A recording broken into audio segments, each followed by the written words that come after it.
Boa tarde.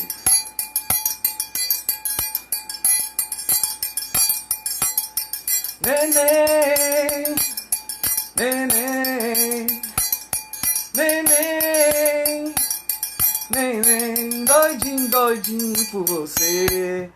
Boa tarde, gente. Boa tarde a todos vocês que estão aí do outro lado. A gente está começando aqui uma live sobre literatura. Estamos aqui muito bem acompanhados. Eu sou Alexandro Souto Maior, professor do Lubienska, e farei companhia a vocês durante essa live. E aí teremos a companhia de outros professores de linguagens aqui da nossa escola. E vai ser um prazer a gente conversar um pouco mais sobre literatura. Saber o que aconteceu, por exemplo, na semana passada, em que tivemos uma semana muito cheia, né, de literatura com regionalismo, literatura de autoria feminina, literatura latino-americana, literatura africana. A gente vai saber um pouco mais durante essa live. É um prazer estar com vocês aqui. Já tem a nossa convidada Apostos. Eu quero começar justamente falando sobre o regionalismo. O regionalismo que está na nossa poesia, na poesia de Ascenso Ferreira, o regionalismo presente desse poeta de lá de Palmares, que também foi retratado pelos alunos durante a semana. Os alunos também trataram sobre isso, trouxeram um pouco sobre Ascenso Ferreira. A gente teve esse espaço de discussão muito bacana, alunos do terceiro ano, né? E é um poeta pernambucano que foi reverenciado por Manuel Bandeira, por Oswald de Andrade, por Mário de Andrade, perdão, né? E contribuiu muito para a nossa história literária, o nosso percurso literário. A gente não pode esquecer também que esse regionalismo também foi trabalhado nos outros anos do ensino médio, como no primeiro ano. No primeiro ano a gente teve esse trabalho voltado para o cancioneiro popular, para Luiz Gonzaga, esse que foi, sem dúvida, um dos maiores nomes da nossa música. E música também está ligada também à literatura, né? Também faz parte da prova de linguagens, de Enem. E a gente teve essa oportunidade de trabalhar com os alunos do primeiro ano.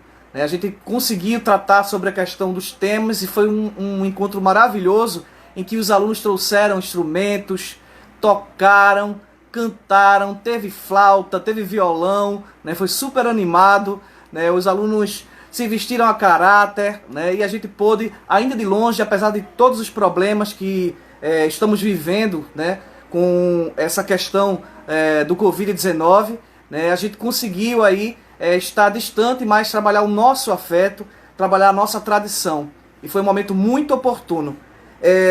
No segundo ano, nós tivemos a oportunidade de trabalhar a literatura da seguinte forma: o início do regionalismo no Brasil, né, com justamente a obra O Cabeleira, de Franklin Távora, né, ele que residiu em Goiânia, depois foi estudar na Faculdade de Direito do Recife, né, um grande nome da nossa literatura também, e que começou a discutir aí exatamente a questão do banditismo, a questão do cangaço, né, que era muito comum ali no final do século XIX e também em início do século XX. Então foram algumas coisas retratadas, né, durante esse período. Aqui eu já vejo alguns alunos presentes, coordenadores também, como Isabel, como Rai.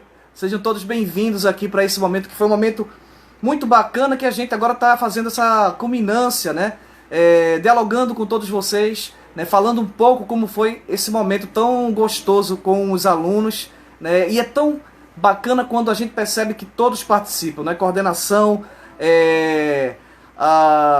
alunos, né, quando a família se envolve também, todos saem ganhando com certeza, né. Eu queria, para poder adiantar a nossa conversa aqui, a gente teve um momento em que teve que trabalhar a Semana Junina, né, o São João, e a gente falou um pouco, eu trouxe o regionalismo com esse intuito de abrir a Semana Literária e também trabalhar a questão do São João. Mas outras temáticas foram retratadas e é importante que a gente tenha sabe um pouco como é que se deu isso, né? E aí eu queria chamar aqui, para iniciar o nosso bate-papo, a nossa conversa, a professora Wedla. Wedla, vem para cá, para o outro lado. Wedla Ma...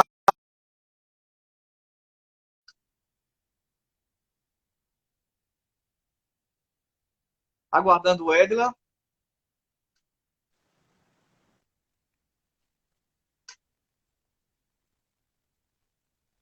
Oi, oi, apareci. Oi, Edila, ainda não. Tá carregando. Eu não sei como é que tá aparecendo para as pessoas que estão vendo, se sou eu que estou travando, mas eu estou vendo aqui carregando. Deixa eu Eu fazer o seguinte, tô, eu vou te eu, remover e te chamar novamente. pronto, Pode ser? tranquilo, beleza, beleza. Ok. Por enquanto a gente só a imagem, mas ela vai entrar daqui a pouco. É, bem, ela vai retratar um pouco sobre o início aí desse trabalho também com o fundamental, né, e com o médio. Aqui eu tenho até dois livros, né, de autores, na verdade de um autor que é Mia Couto, né, de Moçambique, um autor que trabalha aí essa perspectiva da literatura de autoria africana. Vou chamar novamente aqui a nossa Wedla Matos, professora do Lubienska.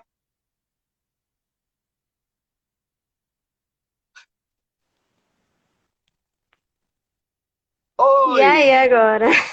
apareceu. A imagem tá congelada pra mim. Tá dando pra ver tranquilo? Tá congelada para ti. E para mim também. Tá carregando, deixa eu ver aqui. Vamos Vamos ver se carregar abre esse agora. Pelo menos já negócio. apareceu a imagem. Gente, um pouquinho de paciência, a gente também está se adaptando às condições do momento, como a gente se adaptou a essa semana literária. Ela sempre acontecia com a participação da nossa bibliotecária Carol, né, que ela é extremamente criativa, né, e movimenta muito a escola nesse sentido. E a gente está aguardando só o Edla entrar Ô, para a Alex, tu gente dar tá início, conseguindo porque me ouvir? estou te ouvindo. Vamos fazer assim. Você quer que eu inverta a ordem com Rai? E aí a gente testa novamente? Ou Pronto, eu falo pode assim, ser, congelada, gente? pode ser. Posso chamar Rai. Então a Pronto, gente vai talvez ver seja aqui, melhor. gente, E aí a gente testa novamente, né? isso, ok? Gente, eu não consigo ver a questão dos comentários, tá? É tudo muito rápido aqui, mas vamos lá. Só peço para que vocês entendam que é tudo gravado, registrado, e a gente está aqui com o nosso único objetivo em relação à educação, né? Um compromisso da escola, e a gente está aqui fazendo a culminância desse trabalho, né? Expondo esse trabalho aí para as famílias, para aquelas pessoas que fazem parte da nossa comunidade, tá?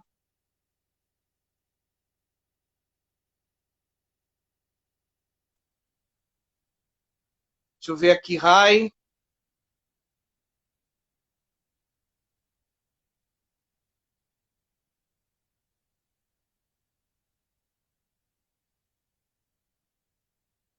Aguardando a professora Rai. Gente, eu vou desativar aqui os comentários para facilitar a, a nossa transmissão. Oi, Rai. Olá, olá galera, boa Boa noite, tarde, Rai. Tudo bem? boa Como é que tu tarde. estás? Tudo bem, Alex? E você? Faz tempo que não nos vemos, né? Pois é, pois é. E aí a gente está na base do afeto virtual, né? Com essas energias positivas seguindo.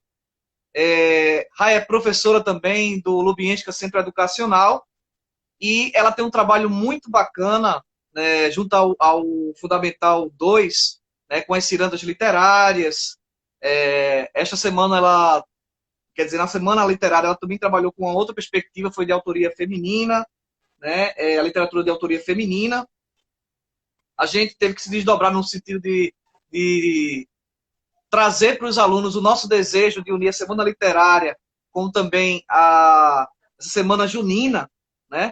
E algumas coisas foram muito interessantes nesse formato, né? Foram ganhos, é uma realidade, né? Esse formato virtual, e a gente não pode desmerecê-lo.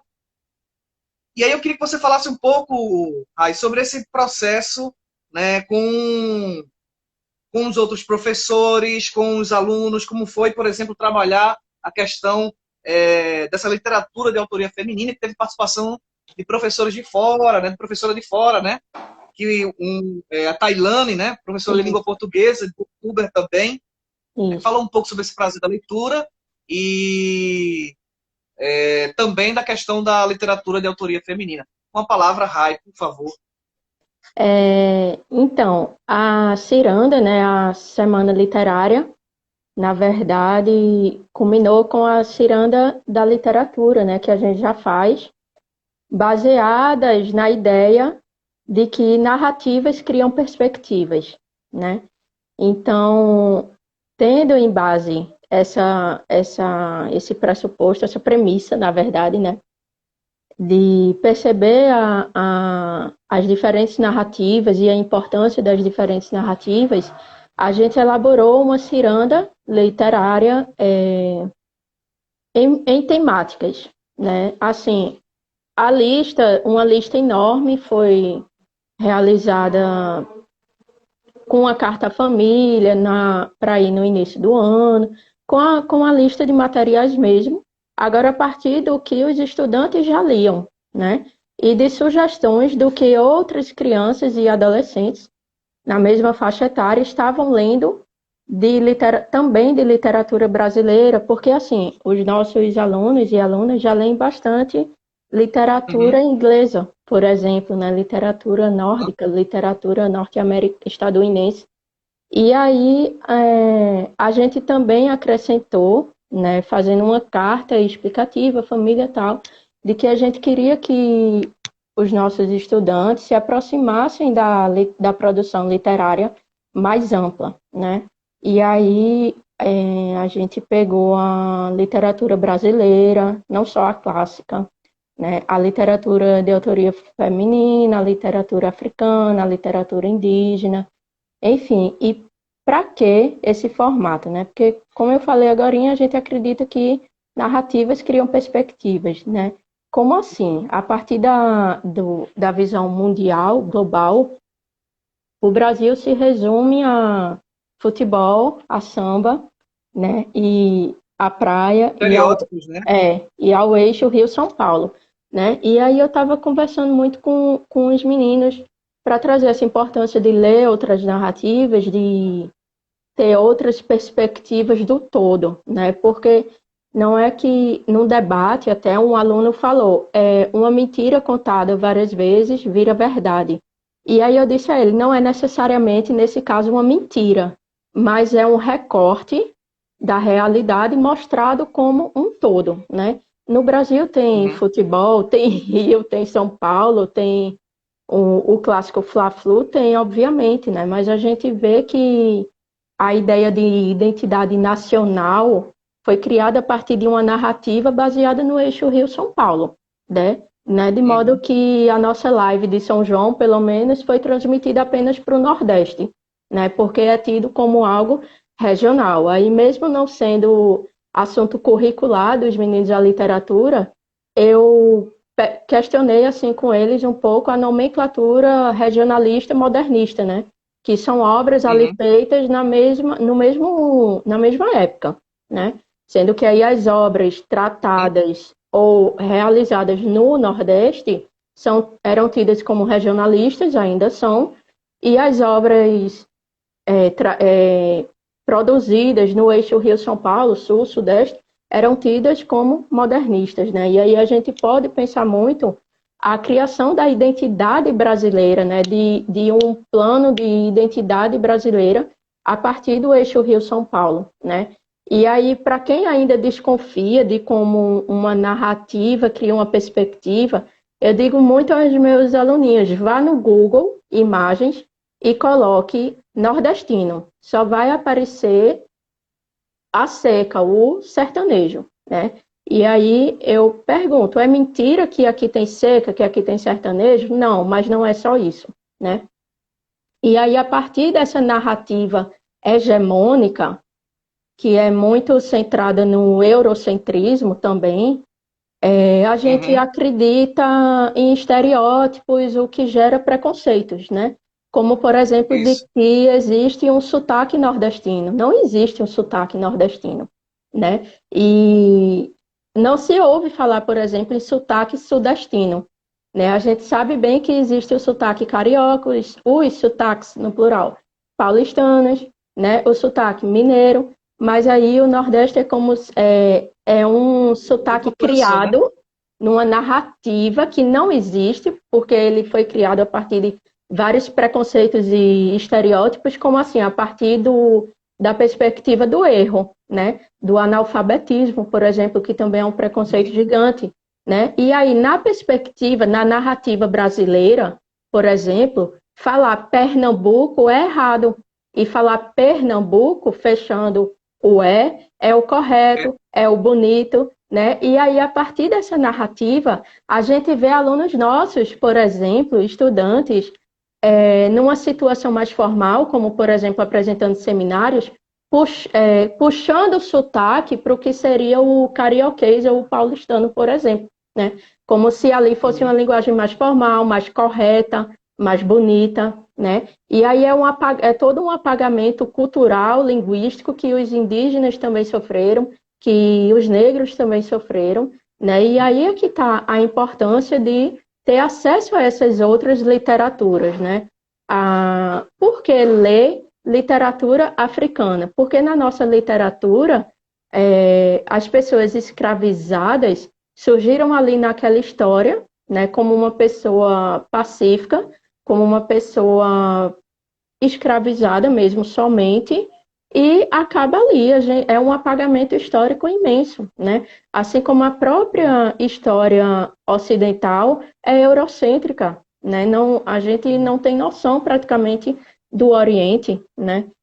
E aí também para que ler literatura indígena, porque a gente acredita que o indígena era uma pessoa mansa, né? Como dizem Raízes do Brasil, era uma pessoa mansa, era uma pessoa que aceitava trabalho escravizado em troca de espelho, que era o escambo, né? E a Uhum. gente não tem noção, se não tiver acesso à narrativa indígena, até hoje, das lutas indígenas, das causas indígenas, né, que ainda existem. E a mesma coisa acontece com a literatura de autoria feminina, né? A gente pode questionar muito a questão de gênero, o lugar da mulher no romantismo brasileiro, por exemplo, Uhum. né? Que era a dona de casa e a esposa, somente, né? Não era alguém que exercia outras atividades, né? E aí a gente começa a ler Clarice, por exemplo, e eu descobri com Clarice o que é a epifania, né? Só com, olha aí, perfeita. Perfeita, gente. Laços de família. E com Clarice a gente percebe ali naquele momento ainda um pouco ainda arraigado o romantismo, mas já tendo passado pelo realismo, até pela literatura crítica, social e política também, mas com Clarice a gente consegue perceber o que é a angústia que causava ser apenas uma dona de casa, né? Por exemplo. Uhum. E a partir da leitura de Maria Carolina de Jesus, de Conceição Evaristo, a gente percebe muito além de Clarice. Olha aí, a gente, Para quem não conhece, olha aqui, olha, nossa, gente, grande perfeito. nome da nossa literatura. Sim, e que também sofreram apagamentos, né, dada a essa estrutura patriarcal e racista, né, na nossa narrativa, né? E aí, lendo Carolina de Jesus, Conceição Evaristo, a gente percebe também a situação, a partir da narrativa da mulher preta periférica, né? Então, a gente está no mundo, no contexto que pede que nos posicionemos criticamente cada vez mais, né? E aí, Uhum. o que é que a literatura oferece? Além da leitura de mundo, da ampliação do nosso conhecimento de mundo, nos amplia também o repertório sociocultural, né? Que é tão necessário, não só exigido, mas necessário também na nossa atual forma de ser, estar, agir, pensar o mundo, né? Muito bom, Rai. Rai, você explanou muito bem esse nosso desenho, né, em relação ao trabalho voltado para a literatura, né, e o porquê que é importante tratar essas temáticas e abordar dessa forma. E eu queria te perguntar um pouco como é que foi a receptividade dos alunos, como é que foi o formato todo. Não, a ciranda literária é um dos momentos que eu considero mais marcantes no ano letivo, né? Porque surgem à tona todas as temáticas que estão aí sendo construídas, né? Porque a gente sabe que o texto tem o contexto de produção e o contexto de leitura também, né? Então, as estudantes e os estudantes demonstram muito que querem ter voz sobre este mundo no qual eles estão inseridos, né?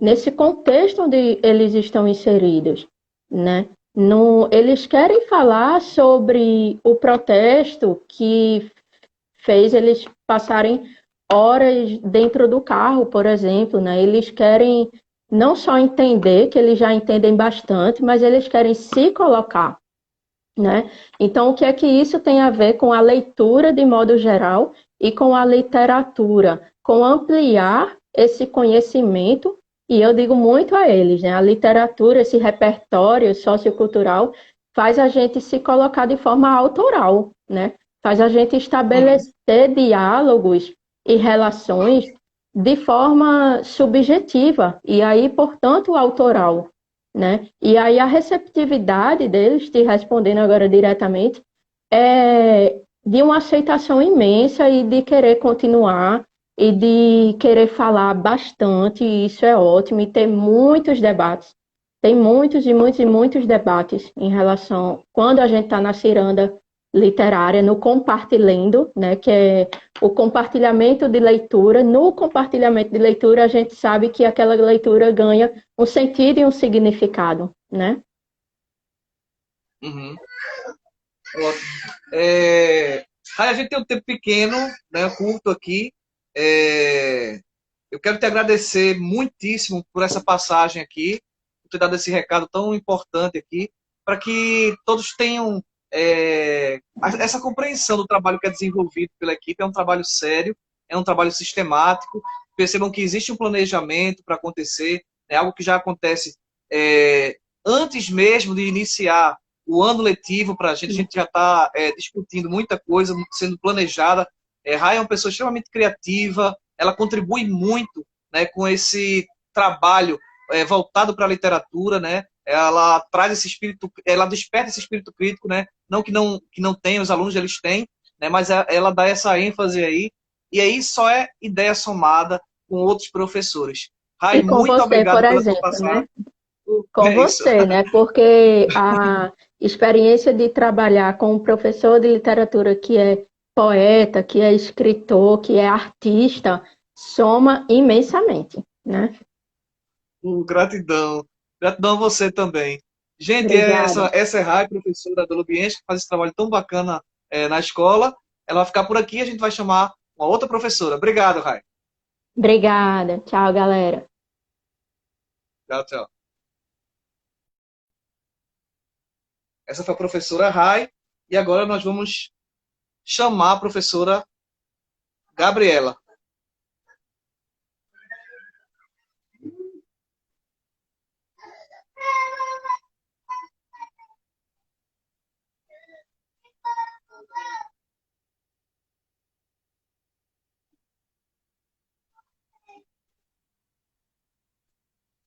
Aguardando a professora Gabriela. E aí, te dá para me. Oi, Gabriela! Alex, beleza? Acho que já é boa noite, boa Boa noite. noite. Tá todo mundo me vendo? Eu tô me sentindo estranha. Dá para me ver, né? Assim, assim. Ah, perfeito. E aí, como estamos? Pois é, Amei esse a momento sala tão de bacana, RAI, né? Em que a amei o que tu gente. dissesse, tudo muito incrível. Realmente o projeto da gente, né, da escola, maravilhoso, que envolve muitas temáticas, né? A literatura marginal, a literatura periférica, é realmente interessante estar dentro da escola, né? Tipo, porque muitas vezes a gente acaba esquecendo e colocando ela justamente na periferia, tipo assim, deixando ser periférica e incluindo isso na escola é um discurso muito bacana, muito legal. Aí é isso.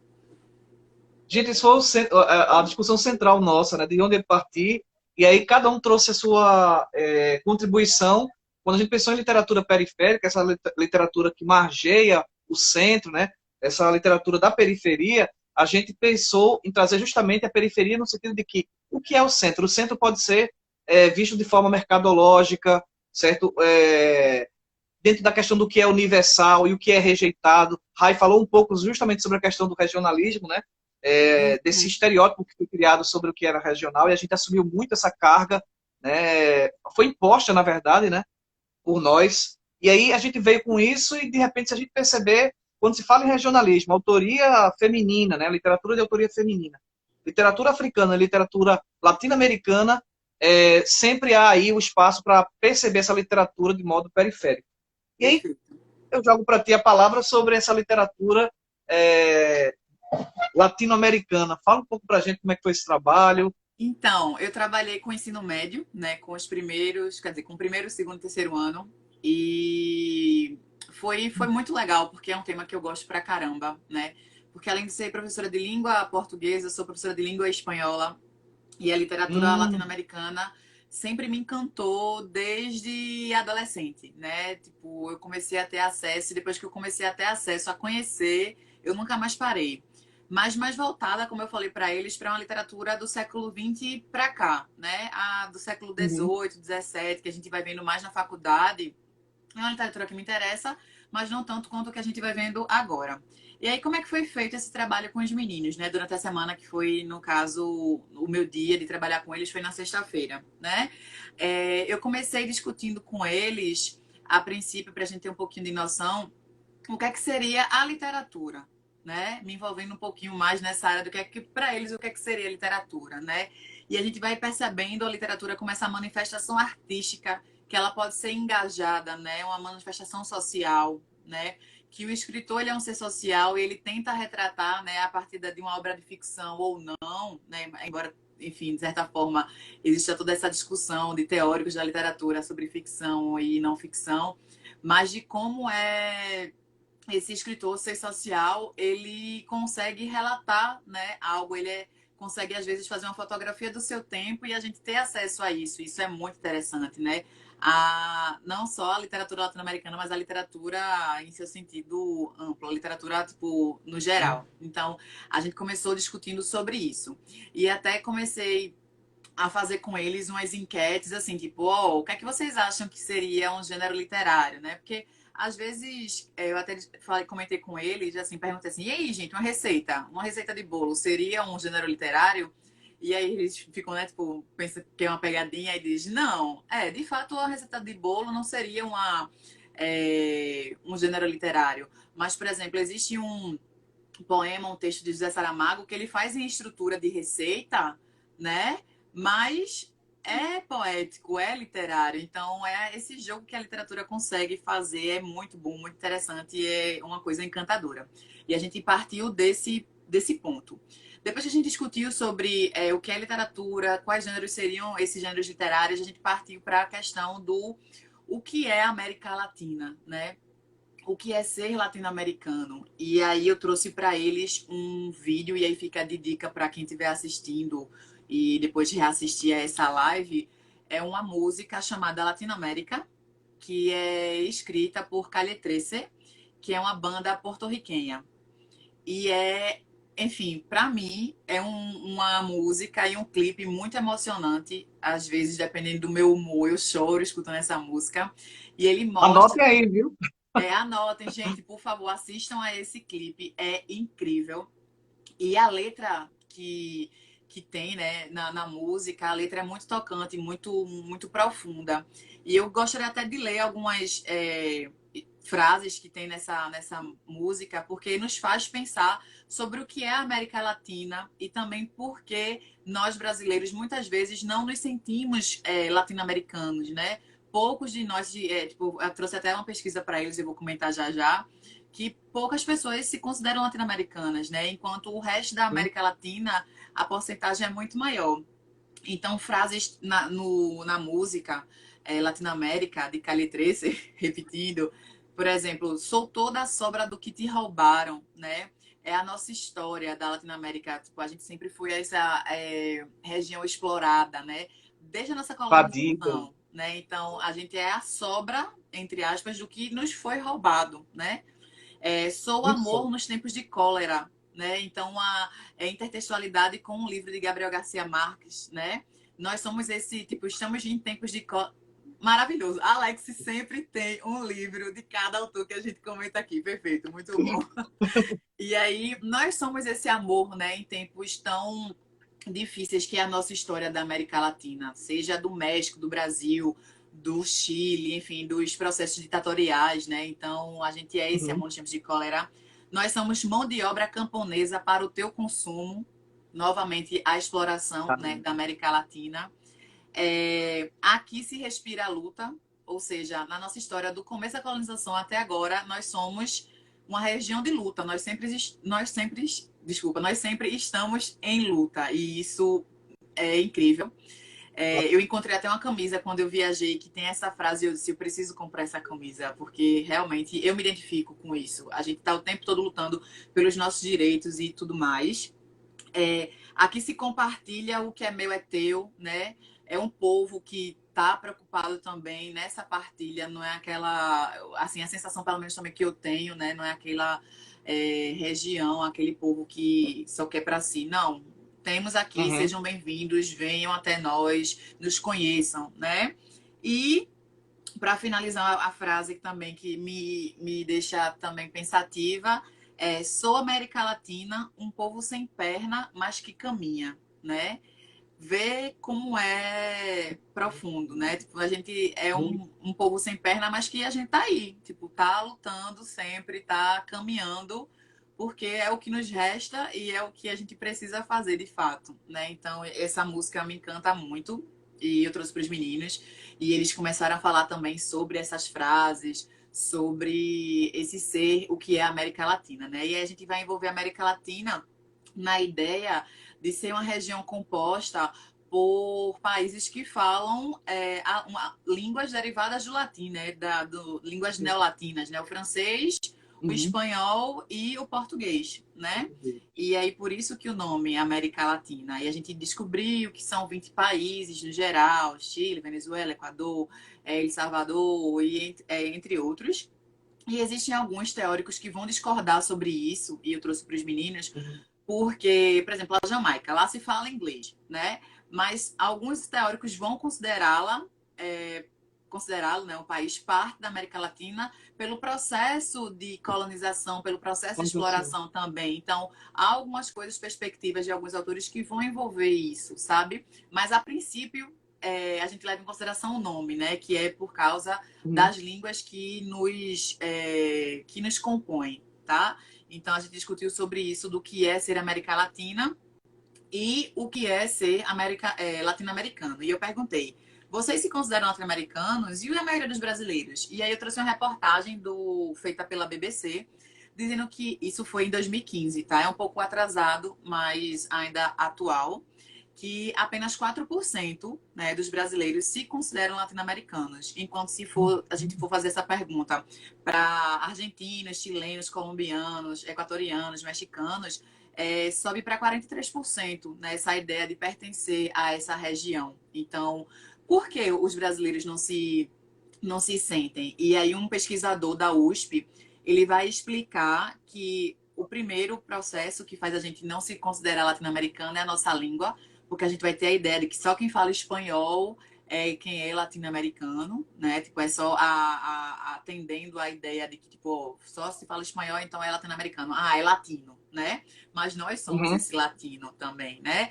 E a outra coisa é o fato de que o processo da independência da gente, né? Enquanto nos outros países houve, né, os insurgentes, os revolucionários que foram atrás da independência, aqui não, né? O nosso próprio príncipe regente declarou a independência e pronto. Então, assim, existe um pouco da história muda um pouco e isso faz com que a gente não se perceba como latino-americano. Mas aí quando eu perguntei para eles, e aí vocês se sentem latino-americanos? E eles, não, eu me sinto latino-americano. Tipo, fica aquela coisa, mas no fundo, quando a Aham. gente começa a dar argumentos, eles começam a perceber que, tipo, fazem parte também disso, né? E uma coisa curiosa foi que a gente tem uma aluna, Joana, do primeiro ano, e ela comentou que a mãe dela é francesa, se não me engano. Eu posso estar errada, Joana, me desculpa. Mas até a mãe dela disse assim, ó, eu me sinto latino-americana. Então, também é um sentimento. Já, sei lá, eu não sei quanto tempo ela mora aqui, mas acaba Uhum. trazendo também toda uma história, todo um sentimento, identificação também com a região, né? Então, isso foi bem legal. E a partir disso eu comecei a falar sobre a literatura latino-americana do século XX. Eu trouxe alguns autores para apresentá-los, falando sobre a América Latina. Por quê? Porque poucos são os autores latino-americanos que ganharam o prêmio Nobel, né? A gente tem Gabriela Verdade. Mistral, a gente tem Gabriel Garcia Marques, a gente tem Mário Vargas Llosa, a gente tem... Pablo Neruda, é, né? Oi? Pablo Neruda. Pablo Neruda, exatamente. Então, foram poucos, né, ao longo da história do Prêmio Nobel que ganharam essa titulação, né, o prêmio. E Uhum. aí eu queria trazer também um pouco sobre isso deles, porque questão de publicação, questão de alcance, porque só dão mais Uhum. notoriedade para escritores estadunidenses, como o Rai falou, né? Que por exemplo, muitos alunos da gente só leem esse tipo de literatura, porque é best-seller, né? É literatura europeia, por quê, né? E agora a gente está começando a ver, né? Por exemplo, literaturas orientais também sendo lidas, então há esse processo, né, de globalizar, de certa forma, a literatura, e por que não conhecer a literatura latino-americana? Então, eu trouxe alguns autores que eu sempre trago para a sala de aula, que eu gosto muito, tipo Eduardo Galeano. Eduardo Uhum. Galeano é um uruguaio que... Vai, mostra o teu, Alex, por favor. Esse, É, esse, esse eu acho que é um best-seller também, né? Total, né? É o livro dos abraços e As Vias Abertas da América Latina também é outro clássico dele, né?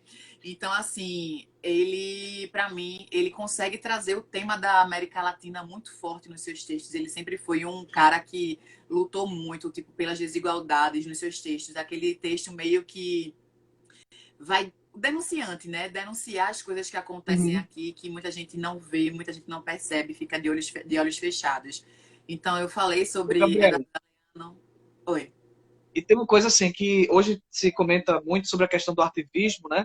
E a gente percebe que quando a gente faz esse recorte da literatura que é produzida nesse nosso espaço, muitos já estavam comprometidos, né, com esse social, usando a literatura como essa ferramenta, né? Com certeza. Então, aí também eu disse isso para eles, que existe uma literatura latino-americana que ela não vai só falar sobre a América Latina, mas tem muitos autores que estão engajados. Por exemplo, o Pablo Neruda escreveu um livro dele só de poemas, né? Ele é poeta, chamado Conto Geral, né? Que vai falar sobre o processo de colonização e independência de vários países da América Latina e fazendo uma denúncia, né?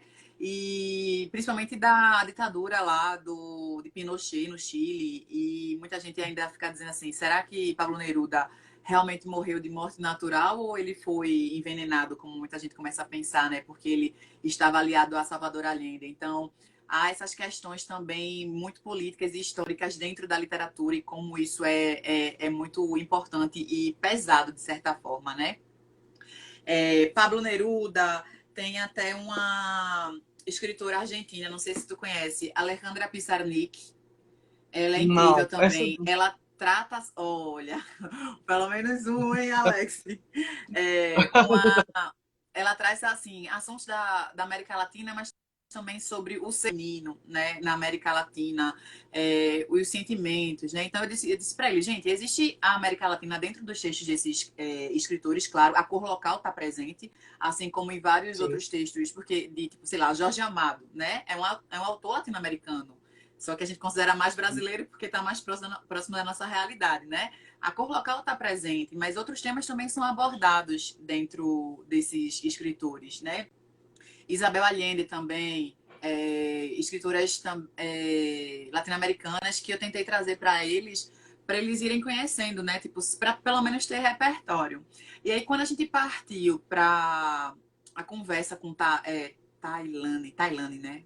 Tawane, Tailane. Tailane, isso, desculpa. Tailane. Eu falei um pouco também sobre como começou a literatura feminista feminina dentro da América Latina, que foi com Sor Juana Inés de la Cruz, que foi uma freira, que ela dentro da igreja, né, dentro do convento, ela começou a fazer tipo os seus próprios poemas de denúncia e tipo de lutar para as mulheres terem direito à escola, à escolarização, porque no século XVII, século XVIII, as mulheres não podiam ir para a escola, então tudo começou com ela, essa representante dentro da igreja, uma freira, né? Vê que massa. Fantástico isso. E aí, fantástico. E a gente discutiu sobre isso e de outras autoras, até que se chegou ao fato de que existe Gabriela Mistral, que é a única mulher ganhadora do Prêmio Nobel de Literatura, né, dentro da América Latina. A gente teve, não sei se tu lembra, eu posso estar enganada agora, não sei se foi Lígia Fagundes Telles ou foi Lia Luft Sim, que foi ela foi indicada. indicada. Uma Lígia dessas Fagundes duas, Telles, é pronto, só isso. teve indicação aqui no Brasil, mas não chegaram a ganhar, né? Então, isso é muito triste, porque só homens, né? Será que é Uhum. por questão de publicação? O que é que envolve isso? A gente discutiu sobre isso também, né? E existe agora uma nova levada de autoras latino-americanas, que existe até uma mexicana. Eu gosto muito da literatura mexicana, a galera do México é muito massa. E Laia Rufresa, e ela faz até uma denúncia assim, gente, tem muita mulher escrevendo, tem muita mulher publicando, mas não nas grandes editoras, como até Tailane falou, né?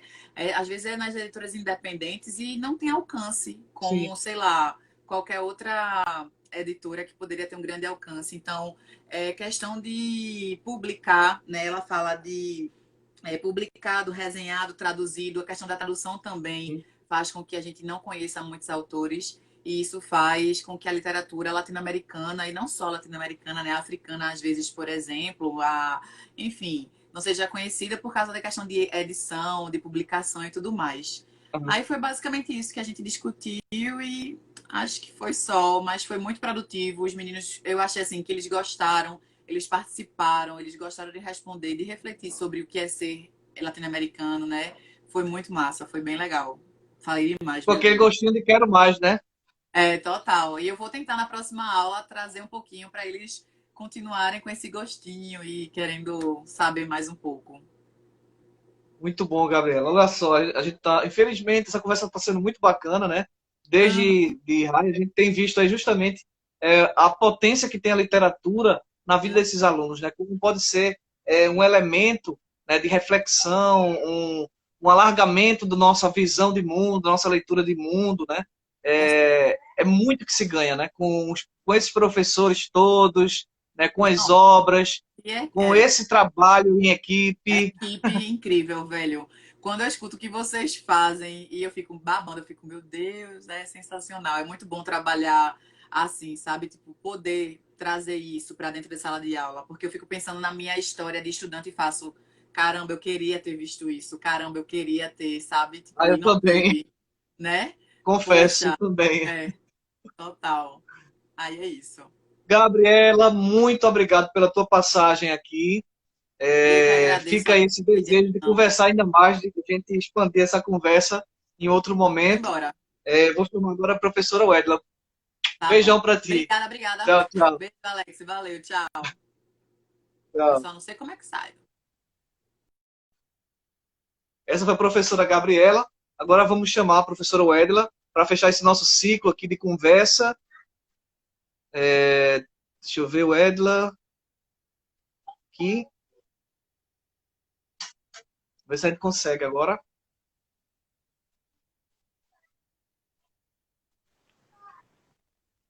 E aí, deu certo?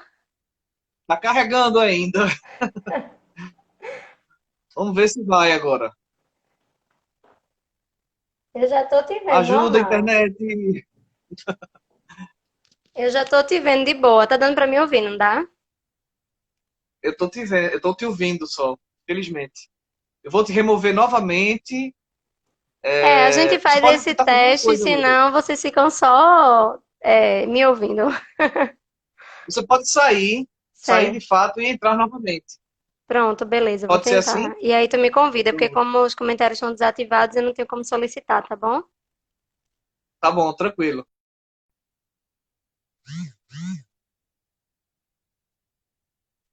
Ok, gente, esse é o momento aqui da gente ter o retorno, né, dos professores de como foi a semana literária, de como foi a ciranda literária, a semana junina com literatura, né? Foi um momento muito gostoso e muita troca entre os alunos, entre os professores.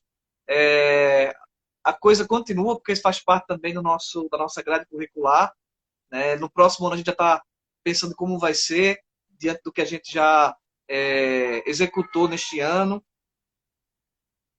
E agora, para finalizar esse momento, a gente vai pedir para que ocorra esse bate-papo, essa conversa com a professora Wedla.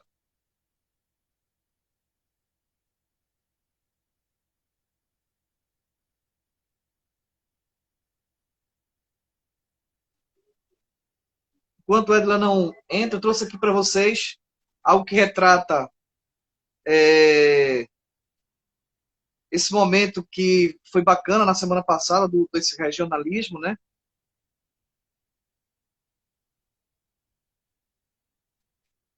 A partir da leitura de Manuel Bandeira,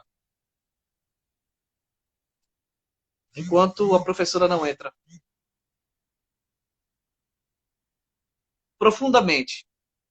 Quando ontem adormeci, na noite de São João, havia alegria e rumor, estrondos de bombas, luzes de bengala, vozes cantigas e risos, ao pé das fogueiras acesas. No meio da noite despertei e não ouvi mais vozes nem risos, apenas balões passavam errantes, silenciosamente. Apenas de vez em quando o ruído de um bonde cortava o silêncio como um túnel. Onde estavam os que há pouco dançavam, cantavam e riam ao pé das fogueiras acesas? Estavam todos dormindo. Estavam todos deitados, dormindo profundamente. Quando eu tinha 6 anos, não pude ver o fim da festa de São João porque adormeci. Hoje não ouço mais as vozes daquele tempo. Minha avó, meu avô, Totônio Rodrigues, Tomásia, Rosa, onde estão todos eles? Estão todos dormindo. Estão todos deitados, dormindo profundamente. Esse é o saudosista Manuel Bandeira. Cadê a professora Wedla?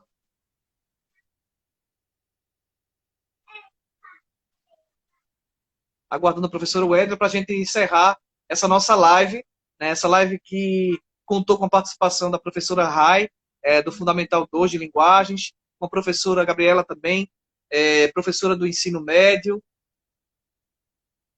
também de linguagens. Agora ela chegou, vamos lá. Dê tudo certo.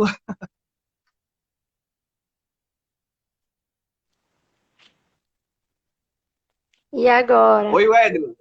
Deu certo? Não, não deu. Que pena. São coisas que acontecem, né, nesse formato, que a gente está aprendendo também a lidar com ele. Né? Não é algo fácil, não tem sido fácil para ninguém. Quem disse que seria, né? E a gente Pois está é, aprendendo com rapaz. isso E também. eu tô te vendo Já que muitas vezes não nitidamente. ajudam. Eu tô te vendo É, tranquilo, mas vocês não estão me vendo, né? eu faço lives também e quando acontece isso é tão. Mas é próprio do. Às vezes é problema com a internet mesmo, com o Instagram, quando tem muita live. São coisas Uhum. que ocorrem. Deixa eu te remover mais uma vez e tentar. Se não conseguir, a gente tenta encerrar por aqui por conta do horário, porque Certo, é eu não porque estou por conseguindo conta do agora, tá horário certo? que fecha. Exatamente. Deixa eu tentar aqui. Vou remover mais uma vez e tentar pela última vez, tá, gente? Não sai daí, por favor.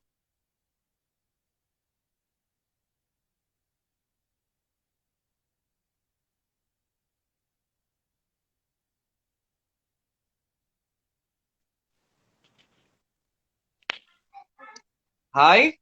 Oh, perdão, Wedla. Eu. Tá congelada a imagem. Deixa eu só baixar aqui um pouco da minha luz.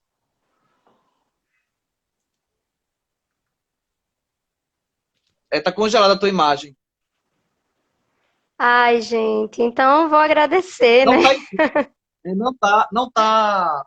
é, sabe quando o correspondente de jornalismo ele tá do outro lado que aparece só a voz dele e o retrato dele tá Aham. bem assim, sabe? Ah, Será então, ó, será que rola isso, hein?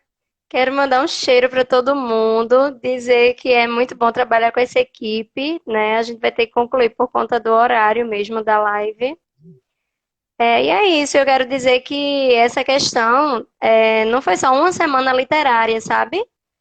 Mesmo o Pois pessoal é, não me vendo, é importante a gente deixar claro que é uma questão processual, né? Que a gente isso, trabalha isso ao longo de todo o ano e que os alunos fazem as escolhas junto com a gente, né? Que a gente tem essa ciranda literária e tem esse momento de compartilhar as leituras, que a gente chama de compartilhando, né? Que é o que eles leem, a gente chama de compartilhando. E temos esse momento, e cada professora faz a seu critério, e é muito bacana que a escola deixa a gente bem à vontade com relação a isso, sabe? E aí os alunos conseguem realmente se envolver. Às vezes a gente solicita peças teatrais, sarais literários, enfim. E aí é bem legal, tanto com relação aos alunos e à disponibilidade de todo mundo. É isso. Essa unidade eu trabalhei em literatura africana, foi fantástico. Infelizmente, coincidiu com esses fatos, né, esses protestos todos por conta do racismo, né? Tá dando para me ouvir direitinho, Alex? sim, sim, tá. É só para Perfeitamente. não deixar de falar, viu? Aham. É, infelizmente, né, coincidiu da gente trabalhar a literatura africana exatamente nesse período de tantos protestos, o que fez a gente refletir bastante, né?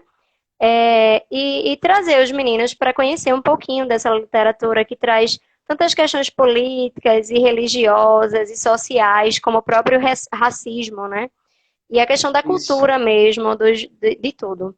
É, enfim, eles leram vários títulos, eu vou só citar alguns, não sei se tu tens aí na estante, que são tantos, mas eles leram Escravos de Jó, que aí vem daquela brincadeira, né, que a gente tinha na infância das pedrinhas. E aí, lendo, é que eles perceberam que fala do Quilombo dos Palmares, né? Então, Uhum. poxa, professora, aquela música, aquela brincadeira que a gente canta como se não fosse nada, né? Tem uma história tão carregada, tão forte. É um rio chamado Tempo, uma casa chamada Terra, de Mia Couto, né? Esse tu deve ter escondidinho por aí, com certeza. É porque eu só tô com uma parte aqui, outra parte na Tá minha casa. vendo? É bom pro pessoal não achar que foi tudo combinado. Você já estava com os livros aí. Tem uns também que são até trabalhados no Fundamental 1, que as meninas também têm esse trabalho bem bacana, como o Obax, que é um livro muito, muito massa, Uhum. né? Enfim, contos africanos, vários eles leram e que trazem, né? Essa questão do racismo, né? Do sofrimento, infelizmente, e da cultura mesmo, do povo negro. É isso, eu quero agradecer demais a participação de todo mundo, a sua mediação e por fazer parte dessa equipe maravilhosa. Ô, Edna, muito obrigado.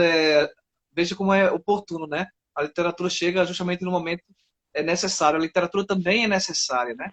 É necessário para a gente ter esse tipo de vivência, né? Fazer uma leitura Uhum, mais aprofundada do momento que a gente vive, né? Não ser uma coisa aleatória, jogada. E perceber que existe uma preocupação e um trabalho de planejamento antes com o professor. A gente continua nessa seiva, né, alimentando. Essa semana eu já retomei as aulas tratando dessa questão do tema do regionalismo, né? isso. E todos os outros professores fizeram isso também, né? de retomar um pouco para não se perder e a gente continuar. As sementes foram Uhum. lançadas, vejam que o trabalho é um trabalho, de fato, de dedicação, um trabalho sério dessa equipe de linguagem que compõe o corpo, né, docente do Lubienska Centro Educacional. Edla, muito obrigado por tua É passagem. isso. Infelizmente, a internet Gente, não ajudou. desculpa aí. Olha, você não tem ideia. Eu comprei uma luzinha para ficar com a imagem boa. Fiz tudo organizadinho, mas enfim, faz parte. Pelo menos deu para mim ouvir um Acontece. pouquinho. Foi Nossa ótimo, viu? Agradeço a correspondente, direto de participação. Recife. É Gente, isso. muito obrigado a Tchau. todos vocês. Obrigado, Edla.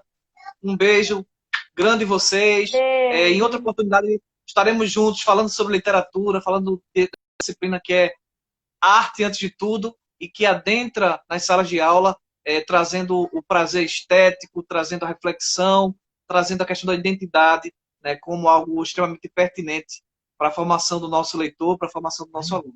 Tá? Muito obrigado a todos, obrigado a todas as coordenadoras do nosso Lubienska, obrigado à direção, a todos os professores que compuseram aí esse nosso trabalho.